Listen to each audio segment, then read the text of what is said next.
కూటమి సర్కార్ కుట్రలు చేస్తూనే ఉందన్నారు వైఎస్ జగన్. కూటమి కుట్రలను సమర్థవంతంగా తిప్పికొట్టాలన్నారు. వైఎస్ఆర్సీపీ ఎల్పీ మీటింగ్లో సభ్యులకు దిశానిర్దేశం చేశారు. ప్రజా సమస్యలపై ప్రభుత్వాన్ని గట్టిగా ప్రశ్నించాలన్నారు ఆయన.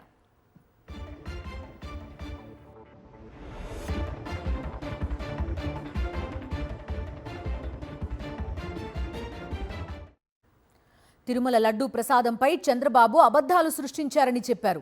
2024 మార్చి 16న ఎన్నికల కోడ్ వస్తే మే 13న పోలింగ్ జరిగిందని, మే 15న టీటీడీలో నెయ్యి సరఫరాకు టెండర్లు ఓకే చేసి ఏఆర్ డైరీకి కాంట్రాక్ట్ ఇచ్చారు. జూన్ 4న ఎన్నికల ఫలితాలొచ్చాయి.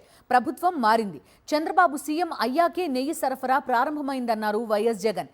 జూన్ 12, 20, 25, జూలై 4న మొత్తం 4 ట్యాంకర్లను ఏఆర్ డైరీ సరఫరా చేసిందని తెలిపారు. అవన్నీ ల్యాబ్ పరీక్షల్లో పాస్ అయ్యాయని, తర్వాత జూలై 6, 12 తేదీల్లో వచ్చిన 4 ట్యాంకర్లు నెయ్యి నాణ్యతా పరీక్షలో ఫెయిల్ కావడంతో వెనక్కి పంపారని చెప్పారు.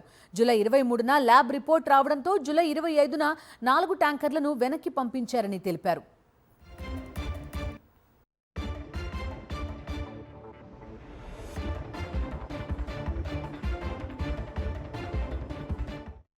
అయితే ఆ ట్యాంకర్లు జూలై 27న కాళహస్తిలో వైష్ణవి డైరీకి సమీపంలో పార్క్ చేశారని, ఆ తర్వాత అవే ట్యాంకర్లు మరో డైరీ పేరుతో ఆగస్టు, సెప్టెంబర్లో తిరిగి టీటీడీకి పంపారని చెప్పారు వైఎస్ జగన్.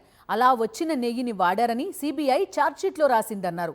వెనక్కి పంపిన ట్యాంకర్లు తిరిగి టీటీడీలోకి వస్తే జరిగిన పరిణామాలు, జరిగిన తేదీలను చూస్తే ఇవన్నీ కూడా చంద్రబాబు అధికారంలోకి వచ్చిన తర్వాతే జరిగాయన్నారు ఆయన. వీటన్నింటికీ చంద్రబాబే సమాధానం చెప్పాలన్నారు వైఎస్ జగన్.